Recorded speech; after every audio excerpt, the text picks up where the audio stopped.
வணக்கம். நான் உங்கள் சதீஷ். நம்ம வாழ்க்கையில் நம்ம எப்பவுமே எந்த ஒரு விஷயத்துக்காகவே பதட்டப்படக்கூடாது.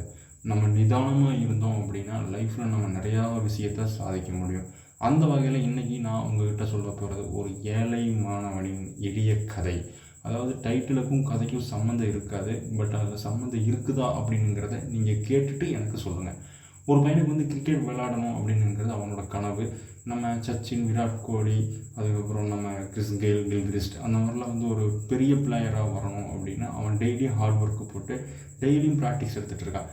அவனுக்கு தெரியாது, அவனுக்கு இந்த பேர்கள்லாம் தெரியும், இவங்களாம் இவ்வளோ சூப்பராக விளையாடுவாங்க அப்படிங்கிறது தெரியும். ஆனால் நம்ம அகாடமிகளில் சேர்ந்தாலோ இல்லை நம்ம வேறு ஏதாவது வெளியே போய் ஒரு கிளப்பில் சேர்ந்து விளையாண்டா மட்டும்தான் நம்மளால் உண்மையான கிரிக்கெட்டுக்குள்ளே போக முடியும். இங்கே இருக்க லோக்கல் பசங்க கூட காளிமுத்து கூடயும் கருப்பராயும் கூடயும்லாம் நம்ம விளையாண்டோம் அப்படின்ட்டா கண்டிப்பாக நம்ம இந்த ஊரை விட்டே வெளியே போக முடியாது. இங்கேயே வெயிலில் காய்ச்சி கருவாடாக வேண்டியது தான் அப்படிங்கிறது அவனுக்கு தெரியாது.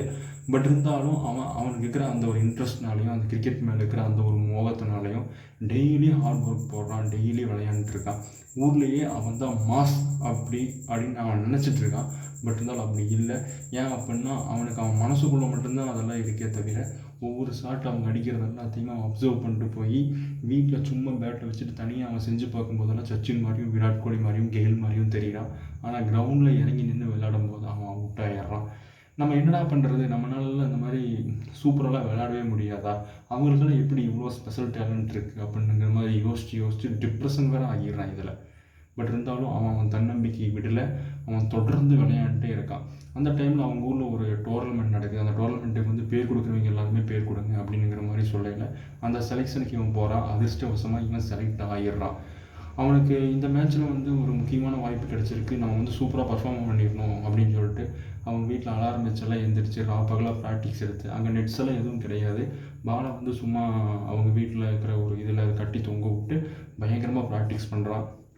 மேட்ச் டே அன்னைக்கு அவன் போய் அவனுக்கு பிடிச்ச சாமியை, இஷ்ட தெய்வத்தை எல்லாம் கும்பிட்டு அவனே அவன் நோட்டில் அவனோட பேரை போட்டு நான் 4 2 இவ்வளோ ரன் நான் அடிப்பேன், இப்போ இன்றைக்கி இந்த நோட்டில் எழுதுனது இன்றைக்கி எனக்கு நடக்கும் அப்படிங்கிற மாதிரி ஒரு தன்னம்பிக்கையெல்லாம் க்ரியேட் பண்ணிவிட்டு அன்றைக்கி போய் களத்தில் இறங்குறான். அன்றைக்கி என்ன ஆகுது அப்படிங்கிறது யோசித்து பார்க்கையில் அவனுக்கு கொஞ்சம் ஒரு மாதிரி டிப்ரெஷனாக இருந்தாலுமே பட் நம்ம இன்றைக்கி போய் நம்ம நல்லா விளையாடுவோம் அப்படிங்கிற ஒரு நம்பிக்கையில் போய் இறங்கி நிற்கிறான். அந்த மேட்சோட ஃபஸ்ட்டு பால் அன்றைக்கி ஒரு பயங்கரமான பவுலர் வேகமாக ஒட்டியாந்து வீசுகிறான். அவன் சுழட்டி அடித்ததில் பால் சரியான ஹைட்டு சொன்னு போய் கீப்பர் கையில் கேட்ச் ஆகிடுது. அந்த டைமில் அவன் மூட் ஆஃப் ஆகி வெளியே உட்காந்துக்கிறான். அப்போ அவனுக்கு ஒன்று தெரிய வருது, அதாவது நம்ம அவுட் ஆனோம் அப்படின்ட்டா அது நம்மளோட மிஸ்டேக் கிடையாது. நம்மளை அவுட் பண்ணுற அளவுக்கு அவன் திறமையாக பால் போட்டிருக்கான், அதனால தான் அவுட் ஆகிருக்கோம். பட் அடுத்த வருஷம் இந்த டோர்னமெண்ட் வரும், அடுத்த வருஷம் நம்ம சூப்பராக விளையாடுவோம் அப்படிங்கிற அந்த ஒரு நம்பிக்கையில் போய் அவன் திரும்ப ப்ராக்டிஸ் பண்ணுறான்.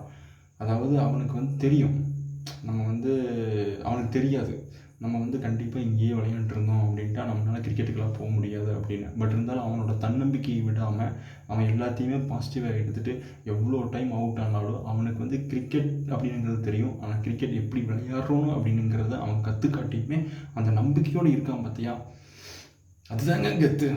அதனால் உங்கள் லைஃப்லேயும் நீங்கள் நம்பிக்கையோடு இருங்க, எதாக இருந்தாலும் பார்த்துக்கலாம்.